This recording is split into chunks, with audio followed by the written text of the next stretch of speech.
एकीकडे राज्यामध्ये गॅस तुटवडा आहे, पेट्रोल डिझेल यांचा तुटवडा आहे. परंतु कालच्या दिवशी मुक्ताईनगर या तालुक्यामध्ये 500 लिटरची कॅन जे पाण्याची टाकी आहे ते 500 लिटरची आणि 20-20 लिटरचे पेट्रोल असं भरून घेऊन गेलेलं आहे. तर त्यांच्यावरती कारवाई होणार आहे का पेट्रोल पंप चालकावर?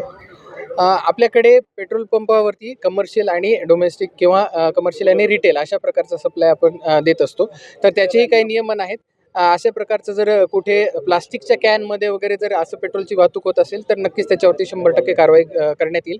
तशा प्रकारचे मी सूचना पोलिसांना ऑलरेडी दिलेल्या आहेत. बाकी पेट्रोल आणि डिझेलच्या बाबतीत अफवांवरती विश्वास ठेवू नये.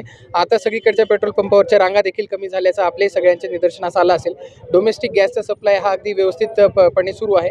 कमर्शियल गॅसचा तुटवडा काही ठिकाणी आहे, परंतु त्याचं पण आता नियमन व्यवस्थित करण्यात आलेलं आहे आणि ते पण सुरळीत करून देण्यात आलेलं आहे. तरी माझं नागरिकांना आव्हान असेल की त्यांनी कुठल्याही अफवांवरती विश्वास ठेवू नये.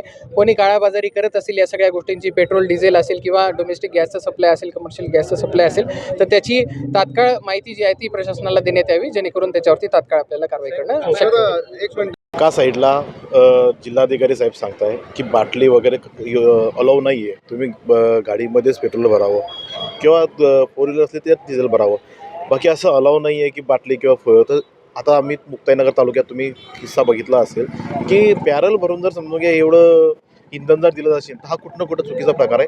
आणि आम्हाला विनंती राहील मान्य जिल्हाधिकारी साहेब की संबंधितांवर ही गोष्टीची चौकशी करून कारवाई करण्यात यावी.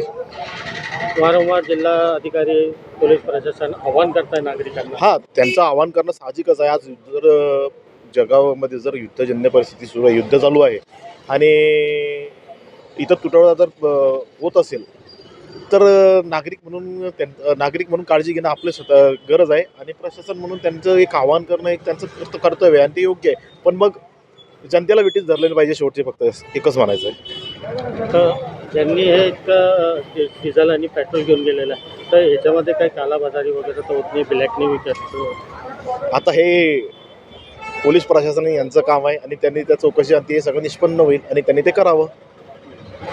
तुमची मागणी काय सामान्य नागरिक म्हणून? सामान्य नागरिक म्हणून जे नियम सामान्य नागरिकांना आहे ते सगळ्यांना तेच नियम असावं हीच आमची मागणी आहे आणि संबंधितावर चौकशी करून काय कारवाई करायची ती कारवाई त्यांनी करावी. थँक्यू.